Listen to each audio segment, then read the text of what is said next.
Welcome back. Section 5-1 and 5-2. Yeah. Fun. Fun. I'm so looking forward to it. Okay, so so this is really meaty stuff. This is why you are an agent, Okay. right?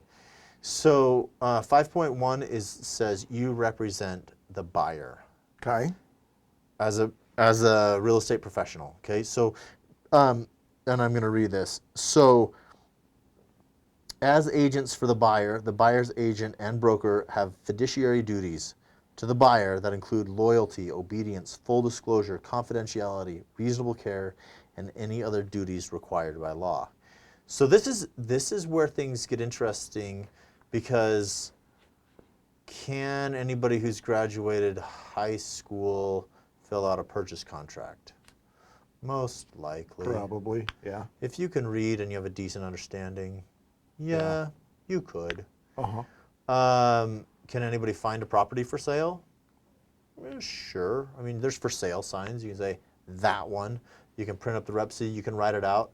Why do you need an agent, right? $3 million is why. But there's also things like what needs to be disclosed and what shouldn't be disclosed. Like, because as an agent for a client, I mean, almost like you're a psychiatrist, like, you know all the stuff, but if you tell certain stuff, the certain stuff has to be told, but other stuff can't be told.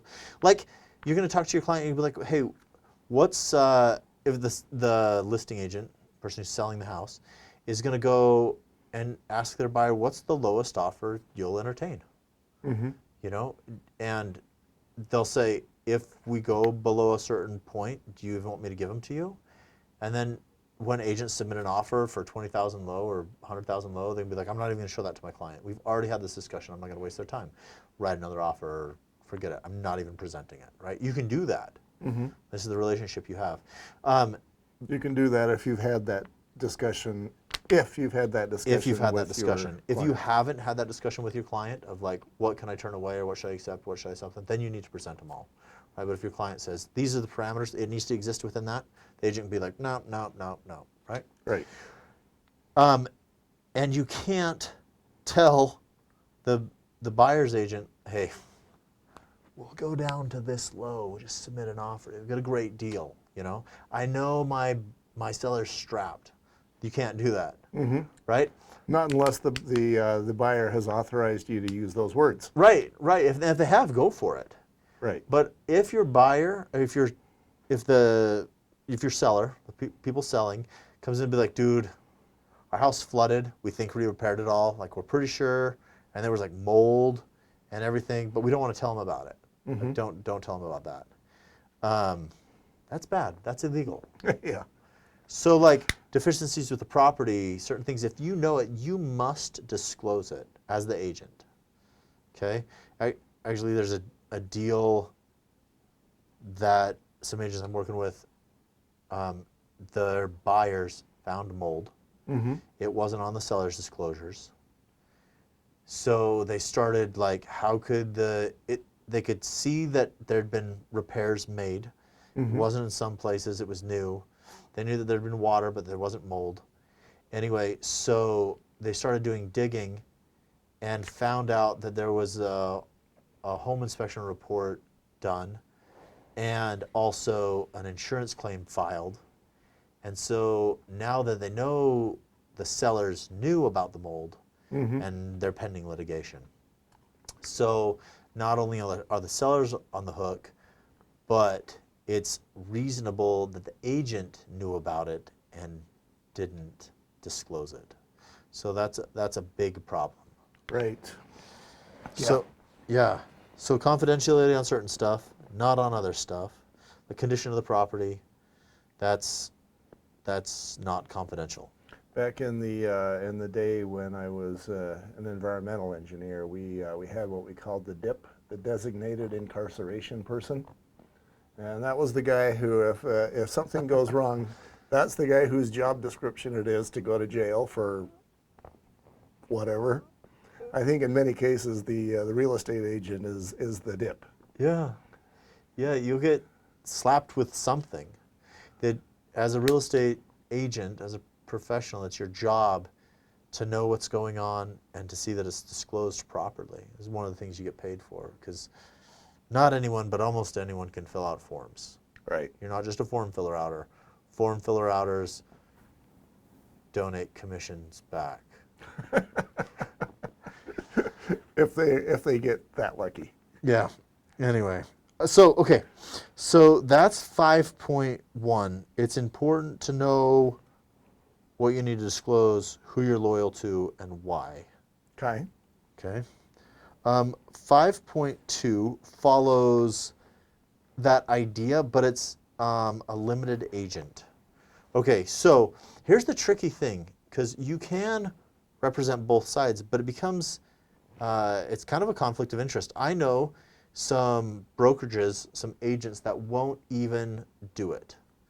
While you can, they won't. Because, one of the properties in my extensive home buying processes, and I know a lot of real estate agents, so usually if I'm going to buy a property, I've kind of got my feelers out, and one of the agents I know says, I've got what you're looking for, and I say, that is what I'm looking for, and then I proceed, right? But these agents are always representing these sellers, and they're my friends. Mm-hmm. So they get really, it's Uncomfortable. yeah, because I know them, and they want to help me out, but they say, this is it? It is their job to do what's in the best interest of their clients. Of the sellers. That's who hired them, right? Mm-hmm. And it's kind of becoming interesting right now with changes in the way commissions are being paid, where it's not a standard 3% anymore, where people are changing with different brokerages. Because it used to be like, hey, as a buyer's agent, don't worry about it. The seller's paying my whole commission. You don't pay me anything. Okay. But sometimes where the commission is lower, like some for sale by owners or some brokerages aren't paying 3% or they're paying less than what's negotiated in, that the buyer's agent needs to negotiate themselves a higher commission. And then it's evident who's paying this, right? Sometimes I've bought a home unrepresented, where I go in and I say, I'm buying this. And when I do that, I say, I don't have an agent. You're not paying commission on it. I want that a reduction of the sales price, period. Mm-hmm. Or it's done. Mm-hmm. You've agreed that money's going somewhere. I'm getting the money, reduce the sales price, right? But if the listing is paying less, then the agent has negotiated it. Anyway, so if you're limited, if you represent the buyer and the seller, if the last time I bought a house, I would have went to my buddy who's listing the house and said, I want you to represent me too, then he would have the conflict of interest. Like, I know the lowest amount my sellers will take, Mm-hmm. but I can't disclose that information to my buyer, who I'm trying to work in his best interest to get the best purchase price. I got to get them the highest sales price and him the lowest purchase price. How do I do it? Right. And it changes the listing agent's role from being an advocate to more of a mediator. And Yeah. basically, you've got to go to and you got to get the client, the seller, to agree to this. And basically, you've got to tell him the equivalent of, I am no longer your advocate. I am no longer working hard to get the best deal for you. I am now playing a different role. Yeah, it's kind of hard to legitimately say, I'm going to work to get you the best deal by screwing my other client. You kind of think, right? Like, it can be done. I'm sure that there's someone who works limited agency all the time who would put this more eloquently of how they take care of both their clients best. But it makes it difficult. It does. It does. And, sometimes the solution for that is to get maybe a friend. Yeah. When my buddy who was selling said, hey, we'll get someone else to represent you. And I said, no. Like, I already know. And this is the other thing that that agents need to watch. So discussing what type of situation your seller is in or your buyer is in with your friends who are agents and lenders is bordering on violating your license, violating privacy. Yeah, there's some ethics difficulties there. Because you're like, hey, I got this property. What can we sell it with?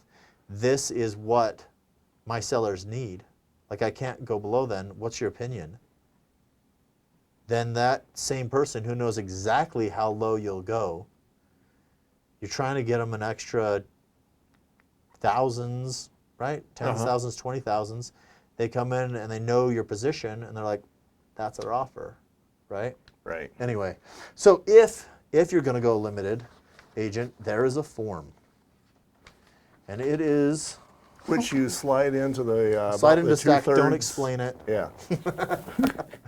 Yeah, so the limited agency consent agreement, it states, so this is when you need to use it. Obviously, if you are taking care of both sides, both sides need to know this is your position.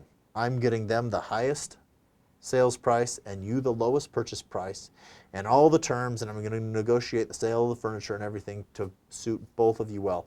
Now, it can happen. Like a lot of times, like everybody I've bought a home from has been a really cool person. I've never had a problem with them. And one of the ones, there was no agents at all. It was my buddy's like, hey, buy my house. I've had it on the market. No one's buying it. And it was hilarious. He's like, what do you want to sell it for? And he's, this is the price. I said, I'll give you that. And he said, no, that's not how you do it. You need to undercut me. Anyway, and so we worked it. It was fun. But as agents, you need to be aware, your clients need to be aware of what your role is and what you're doing.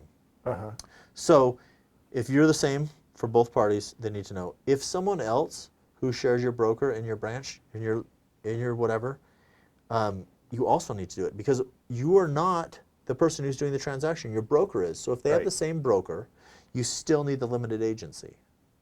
Okay, and they're going to disclose. Because the other thing is like, while it is the same broker and legally it makes a difference, and you could say like, well, I have no idea. This is another agent. This is, we're two separate people. I don't know. But it also increases the likelihood of you knowing insider information, right? If you're in the Stuff same you're brokerage. not supposed to know. Right, right. Because what should happen and what does happen are different things, right? And I think, again, it's just good customer service to say, hey, there's not a problem. Joe and me are in the same brokerage, and that means that basically our broker is both sides. And so just to make sure that you're aware, I'm telling you this, and we're just being as above board and honest as we can be. So that means dual agency, and I needed to let you know what that is, and here's a paper that says you've done so. And I think that can be appreciated rather than be slimy. Yeah, exactly. You guys just explain what's going on, know what's going on. And then in the limited agency consent agreement, it explains all that. So covers earnest money in there real quick, and we'll hit this up a little bit later too. But traditionally, earnest money is held by a neutral party, like you're the agent, I'll give the earnest money to your brokerage holds it. If I have a problem, I can get my earnest money back easily from you. This is like back in the day when I bought the house for my friend before I was in this industry, and I gave him my earnest money. I had no idea. Yeah, that's bad, because then if I need my earnest money back and he says no, there's a whole nother set of problems, right? So you're disclosing in here that it is our one brokerage that will be holding the earnest money, and this is why. Yeah, so you as the buyer gave your agent a check for earnest money, and you're saying that he may or may not have taken it to his broker. Well, he should. Yeah. The broker typically holds it. I mean, you can put an addendum that's going to be held at a title company, but traditionally, like the way it's the contract, the rep C is written, is I give the agent the earnest money written to their brokerage. They'll hold it at their brokerage. But the conflict begins, if it's the same brokerage, are you going to make me fight to get my earnest money back if I have a legitimate reason for backing out, or how's it going to work? So it just talks about that a little bit. Okay. Yeah, and I guess what it can't do is go in somebody's drawer and stay there. Right? Yeah, it should be. I'm holding your earnest money. Yeah, it should be cashed. Well, and the other thing is it needs to be held in an account that's set up for that. The broker can't.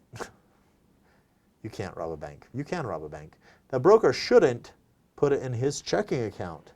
It needs to go in a fund that's for earnest money. It needs to be separate and specific for that. Right.